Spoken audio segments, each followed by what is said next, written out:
The next thing we're going to do today is learn about the electric frying pan. They're a pretty simple operation. They are electrical, although I have seen some people use these on the fire and cook their meals on there. Okay, with the electric frying pan and the control unit, it's very simple. Number 3, 4 and 5 is simmer, when you're simmering something or slow cooking it.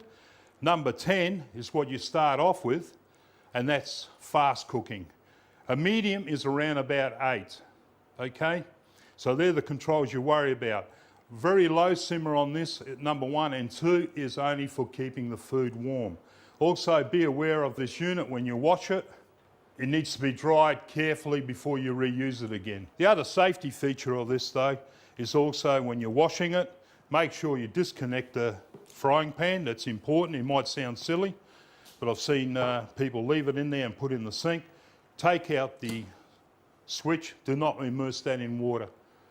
Keep that as dry as possible. Yep. Okay? That's the other thing that will blow out easy. It's all common sense stuff. As soon as we plug it in, you'll notice a little light coming on. Now, at the moment it's on number 10. What number 10 means, it's on maximum heat. That's where we do our sealing of the meat, colouring the vegetables, all those types of things, and getting the aromats out of the herbs and spices that we use. Our general cooking is on number 8 or 6. That's for simmering. That's when we cook the food. Also, if you want to keep the food warm, you keep it on a number 2. Now you can notice that the light has come off. What that actually means, it's reached the maximum temperature for cooking.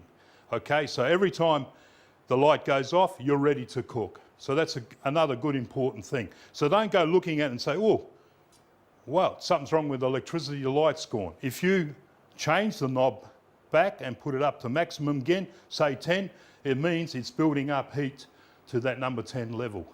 Okay, that's the beauty of the electric frying pan. The other good thing about them is they're Teflon coated. So you need to use wooden spoons. Isn't that right, Richard? Yeah, that's right. Otherwise, you scratch the coating off the pan.